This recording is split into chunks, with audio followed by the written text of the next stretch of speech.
नमस्कार दोस्तों। तो एक बार फिर से स्वागत है आपका हमारे चैनल ट्राइट में। तो आज की वीडियो में हम बात करने वाले हैं व्यू बाइंडिंग के बारे में। तो व्यू बाइंडिंग जो है काफ़ी छोटा और आसान टॉपिक है, लेकिन इंपॉर्टेंट भी है। ठीक है। तो सबसे पहले समझते हैं व्यू बाइंडिंग से मतलब क्या हमारा। तो पहली चीज़ तो आपको नाम से समझ में आ रही होगी, व्यू बाइंडिंग यानी कि व्यू को बाइंड कर रहे हैं। अब किस व्यू को और बाइंड कर रहे हैं और क्यों बाइंड कर रहे हैं, ये हमें समझना है। तो पहले तो इसका मोटिव समझते हैं कि व्यू बाइंडिंग को लाया क्यों गया। तो view binding is a replacement for find view by ID. अभी फाइंड व्यू बाय आईडी से तो आप काफ़ी जान पहचान होगी आपकी, क्योंकि काफ़ी बार इसको यूज़ कर चुके हैं। तो जब भी हमें किसी व्यू को बाइंड करना होता है अपनी एक्टिविटी फाइल में, आप जावा फाइल में कह सकते हैं, हमारे जो लेआउट फाइल है उसके अंदर कोई व्यू है, उसको हमें यहाँ पे रेफरेंस देनी है। तो हम कैसे करते हैं, हम find view by ID method का यूज़ करते हैं। ठीक है। हमने टेक्स्ट व्यू का ऑब्जेक्ट बनाया और उसको फाइंड व्यू बाय आईडी का यूज़ करके रेफरेंस दिया अपने लेआउट फाइल से। ठीक है। तो इस तरीके से आप अपने व्यू को रेफरेंस देते हैं। लेकिन ये काफ़ी कॉम्प्लेक्स तरीका थी और काफ़ी एरर प्रोन था। एरर प्रोन की वजह में काफ़ी सारे एरर होने के चांसेस थे। ठीक है। और सपोज आपके पास आपका एक लेआउट फाइल है जिसके अंदर 50 व्यूज हैं, तो आप 50 बार फाइंड व्यू बाय आईडी लिख रहे हैं, तो काफ़ी बॉयलर प्लेट कोड हो रहा है। ठीक है। 50 लाइन्स ऑफ कोड आप लिख रहे हैं जिसको आप आसानी से रिप्लेस कर सकते हैं। ठीक है। तो उसी की ऑप्टिमाइजेशन थी व्यू बाइंडिंग। व्यू बाइंडिंग के जरिए आप इस फाइंड व्यू बाय आईडी वाला जो मेथड है, इसको हटा सकते हैं। मतलब हटा क्या सकते हैं कि इसका रिप्लेसमेंट है ये। ठीक है। अब कैसे रिप्लेसमेंट करता है, तो व्यू बाइंडिंग ना आपकी हर लेआउट फाइल के लिए, जितनी भी आपकी लेआउट फाइल है, उन सब के लिए एक एक बाइंडिंग क्लास जनरेट कर देता है। अब बाइंडिंग क्लास क्या है, बाइंडिंग क्लास क्या कर रही है, आपकी लेआउट में जो व्यू है उसको बाइंड कर रही है आपकी जावा फाइल के साथ। ठीक है। और कैसे बाइंड कर रही है वो काफी अभी समझने का टॉपिक नहीं है, पर अब ये सकते हैं बाइंड कर रही है। और अब आप क्या कर सकते हैं कि अब आप सीधा उसको रेफरेंस दे सकते हैं, जो आपका एक्सएमएल वाली फाइल है उसके अंदर जो भी आपका व्यू है, अब आपको सीधा रेफरेंस दे सकते हैं without using of find view by ID method. ठीक है। तो कैसे इसको करना है ये देखते हैं। तो सबसे पहले अपना प्रोजेक्ट खोलेंगे और चलते हैं बिल्ड डॉट ग्रेडर में। तो बिल्ड डॉट ग्रेडर है, तो सबसे पहला काम जो आपको करना है वो क्या, कि आपको व्यू बाइंडिंग को इनेबल करना होगा। वो कैसे इनेबल करना है, पहली बात तो यह है कि आपको इसके लिए कोई एडिशनल डिपेंडेंसी ऐड करने की जरूरत नहीं है। जो एंड्रॉइड स्टूडियो का वर्जन 3.6 है उसके बाद ये बिल्ट इन है, बस आपको इसको इनेबल करना होता है। तो कैसे इनेबल करना है, उसके बाद लिखेंगे बिल्ड फीचर्स।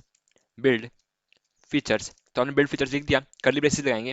फिर आप लिखेंगे व्यू बाइंडिंग। तो व्यू बाइंडिंग करेंगे और आप आगे कर देंगे ट्रू। तो इससे क्या होगा कि इनेबल हो जाएगा। आप क्लिक करेंगे सिंक नाउ पे। तो ये वेट होता है, ग्रेडेड बिल्ड होने का वेट करते हैं। तो ये हो चुका हमारा। अब व्यू बाइंडिंग जो है वो हमारा इनेबल हो चुका है। अब इसकी यूजेज समझते हैं।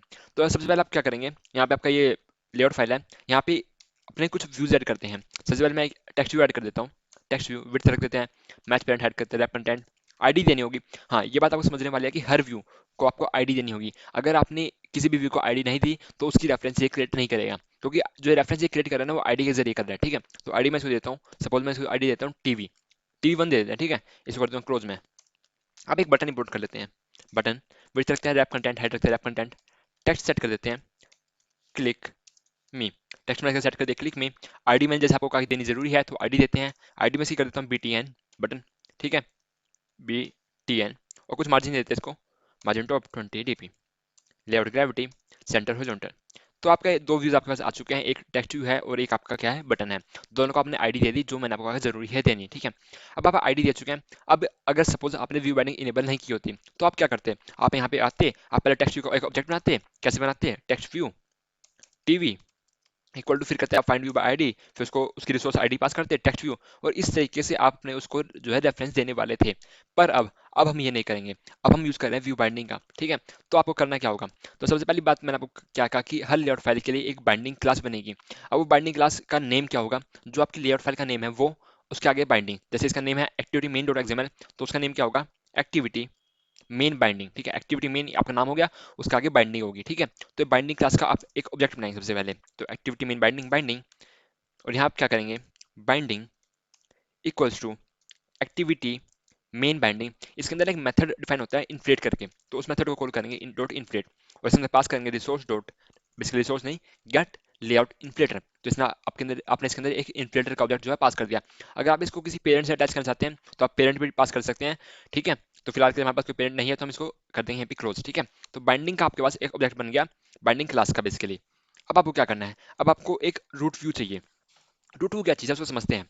तो जैसे आप आपकी जो मेरे एग्जाम्पल फाइल में चलते हैं, तो यहाँ पे आप देखते हैं इन सभी व्यूज का, जो टेक्स्ट व्यू बटन व्यू है, इन सब का व्यूज एक एक रूट व्यू है। इन सब का एक व्यू वो है लीनियर लेआउट, जिसके अंदर ये सारे आते हैं। ठीक है। या फिर आप इसके पेरेंट व्यू कह सकते हैं, कुछ भी कह सकते हैं कि एक ऐसा व्यू जिसके अंदर ये सारे आ रहे हैं। ठीक है। या फिर आप कह सकते हैं इस एक्टिविटी मेन का जो है ये रूट व्यू है, क्योंकि ये रूट है उसके बाद ये सारे जो है ये इसके अंदर ब्रांचेस के टाइप में है। ठीक है।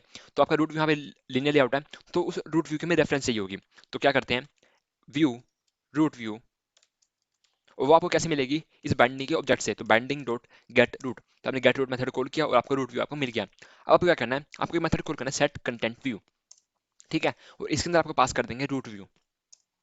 ये मेथड आपकी इस फाइल में पहले से होगा और उसके अंदर ये पास होगा पहले resource dot layout dot activity main, पहले आपका ये पास होगा इसके अंदर। पर पहले हम क्या करते थे, रिसोर्स आईडी से लिंक कर रहे थे, पर अब हम व्यू बाइंडिंग का यूज कर रहे हैं, तो सीधा हम इस रूट व्यू का यूज करेंगे, तो रूट व्यू के अंदर पास कर देते हैं, ठीक है। तो ये आपकी जो व्यू बाइंडिंग है वो इनेबल हो चुकी है।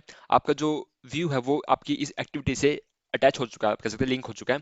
अब आप सीधा अपने व्यूज को रेफरेंस दे सकते हैं। अब कैसे देनी है रेफरेंस, सपोज मैं अपने बटन पे क्लिक लिसनर लगाना चाहता हूँ, तो ये जो बाइंडिंग आपने ऑब्जेक्ट बनाया है बाइंडिंग डॉट BTN, अब आप देखते हैं यहाँ पे बटन आपको दिखा दिया इसने। ये BTN क्या चीज़ है, ये वही आईडी है जो मैंने अपने इस बटन को दी थी, ठीक है। तो इससे मैंने आपको कहा कि आपको आईडी देना जरूरी है, क्योंकि वही आईडी के रेफरेंस से आपके इस व्यू को ये अटैच करेगा, ठीक है। तो BTN हमने आपको इसको आईडी दी थी, आप देख सकते हैं, और ये BTN हमें यहाँ दिखा रहा है। तो binding dot BTN dot set on click listener, और वैसे ही जो हम करते हैं new view dot on click listener, new view dot on click listener, देख सकते हैं आप, हमने क्लिक लिसनर जो अपने बटन पे लगा दिया। अब आपको क्या करना है, बाइंडिंग, सपोज आप अपने टेक्स्ट व्यू में टेक्स्ट सेट करना चाहते हैं, तो बाइंडिंग डॉट टेक्स्ट व्यू आपको दिखा देगा TV1, देख सकते हैं आप यहाँ पे आईडी हमने इसको ये दी थी, तो TV1 डॉट सेट टेक्स्ट, आप कुछ भी टेक्स्ट जो है यहाँ पे सेट कर सकते हैं। सपोज मैं कर देता हूँ व्यू बाइंडिंग वीडियो, ठीक है। तो हमने इसको कर दिया, ठीक है। तो आप इससे कितना आसानी से हमारे लिए काम कर दिया। अगर हम व्यू बाइंडिंग नहीं करते तो हम दो दो बार रेफरेंस देते, पहले अपने टेक्स्ट व्यू को, फिर अपने बटन को देते, और फिर हम इनका यूज करते, ठीक है। पर अब हमें कुछ नहीं करना पड़ रहा, अब हम सीधा उसको रेफरेंस दे पा रहे हैं बाइंडिंग ऑब्जेक्ट का यूज करके, बाइंडिंग क्लास का यूज करके, ठीक है। Binding dot button dot set on click listener, जितने भी व्यूज आप ऐड करेंगे, सपोज आप एक व्यू और ऐड कर देते हैं, यहाँ पे मैं टेक्स्ट व्यू और ऐड कर देता हूँ, टेक्स्ट व्यू, ठीक है। देख सकते हो मैं पेरेंट हाइड रखता हूँ, कंटेंट आईडी देता हूँ इसको मैं, आईडी में इसको देता हूँ TV2, ठीक है। आप अब जाएंगे यहाँ पे सिंपल, आप सीधा रेफरेंस दे सकते हैं, ठीक है, कोई वेट नहीं करना, कोई दोबारा से ग्रेडेड बिल्ड नहीं करना। बाइंडिंग बाइंडिंग डॉट, जैसे TV2 आपने इसने साथ के साथ आपको दिखा दिया, ठीक है, डॉट सेट टेक्स्ट, कुछ भी कर सकते हैं। वो तो मेन बात ये समझने वाली है कि आप कितनी इजीली अपने ऑब्जेक्ट को रेफरेंस दे पा रहे हैं, वरना आप दोबारा से आपको क्या करना पड़ता है, इस टेक्स्ट व्यू के लिए भी एक टेक्स्ट व्यू का ऑब्जेक्ट बनाते हैं, उसको नेम देते, उसको फिर रेफरेंस देते फाइंड व्यू आईडी का, और उसमें भी काफी एरर होने के चांसेस है, ठीक है। तो अब इस एप्लीकेशन को इंस्टॉल करते हैं, और इतनी इंस्टॉल होती है, इतने हम चलते हैं ऑफिशियल डॉक्यूमेंटेशन पे, क्योंकि वहाँ से एक चीज़ आपको बतानी है। तो ये व्यू बाइंडिंग क्या था मैंने आपको बता दिया, सेटअप इंस्ट्रक्शन आपको मैंने बता दी, यूजेज बता दी मैंने आपको। इसमें फ्रेगमेंट में कैसे यूज करना है ये भी आप देख सकते हैं। जैसे हम यहाँ पे ऑन क्रिएट मेथड के अंदर सारा काम कर रहे हैं, वो सारा काम आपको ऑन क्रिएट व्यू के अंदर करना होगा, और कुछ चेंजेस नहीं है, ठीक है। एक चीज़ जो समझने वाली है, difference from find view by ID. तो फाइंड व्यू बाय आईडी और इस हमारा जो व्यू बाइंडिंग है इसके अंदर डिफरेंस क्या है, क्यों हम इसको यूज कर रहे हैं। तो पहली बात, सबसे मेन चीज़ है, वो बॉलर प्लेट कोड को रिमूव कर रहा है, जो कोड हम बार बार लिखना पड़ रहा था find view by ID, find view by ID, उसको रिप्लेस कर रहा है और काफी आसान कर रहा है, ऑप्टिमाइज कर रहा है। दूसरी बात है नल सेफ्टी, काफी इंपॉर्टेंट फैक्टर है नल सेफ्टी। तो since view binding class get direct reference to the views, there is no risk of null pointer exception due to an invalid view ID। तो क्योंकि ये सीधा रेफरेंस दे रहा है आपके व्यूज को, तो अब नल पॉइंटर एक्सेप्शन का कुछ रिस्क ही नहीं रहता। पहले नल पॉइंटर एक्सेप्शन कैसे आ सकती थी, सपोज आप एक इनवैलिड आईडी पास कर देते हैं, ठीक है, जो एग्जिस्ट ही नहीं करता ही, तो नल पॉइंटर एक्सेप्शन आनी आनी है, वो आपको कंपाइल करने के बाद पता चलेगा, पर पहले तो आपकी नल पॉइंटर एक्सेप्शन आ जाएगी, ठीक है।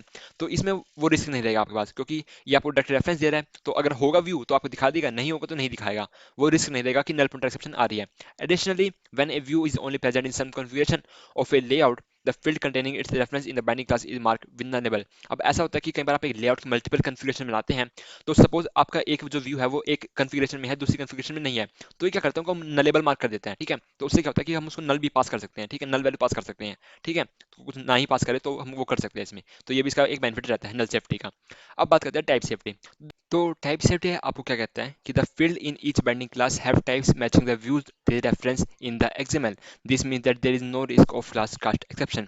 अब इसका मतलब क्या है, तो जो बाइंडिंग क्लास में जो आपके फील्ड्स आपने बनाए हैं, आपने नहीं बनाए, बेसिकली इसमें खुद से बनाए हैं, उनका जो टाइप है ना वो मैच करेगा जो कि उनकी रेफरेंस है एक्सएमएल में उससे। जैसे कि अगर एक्सएमएल में वो टेक्स्ट व्यू है, तो बाइंडिंग क्लास में भी टेक्स्ट व्यू ही होने वाला है। अगर एक्सएमएल में वो बटन है, तो बाइंडिंग क्लास में भी वो बटन ही होगा। ऐसा नहीं होगा कि वो किसी और क्लास में कास्ट हो गया।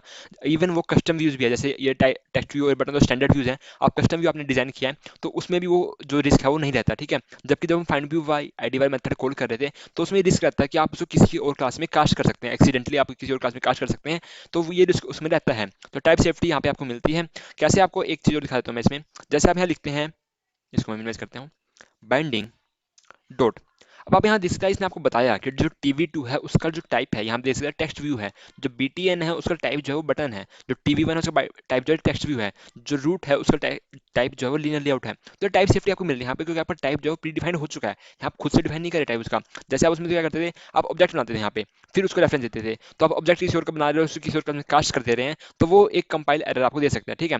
तो वो आपको टाइप सेफ्टी यहाँ पे मिल जाती है इस अपने किसके साथ, व्यू बाइंडिंग के साथ। तो ये तो था समझने वाली चीजें। अब हमारी एप्लीकेशन भी इंस्टॉल हो चुकी होगी, खोलते हैं एप्लीकेशन को।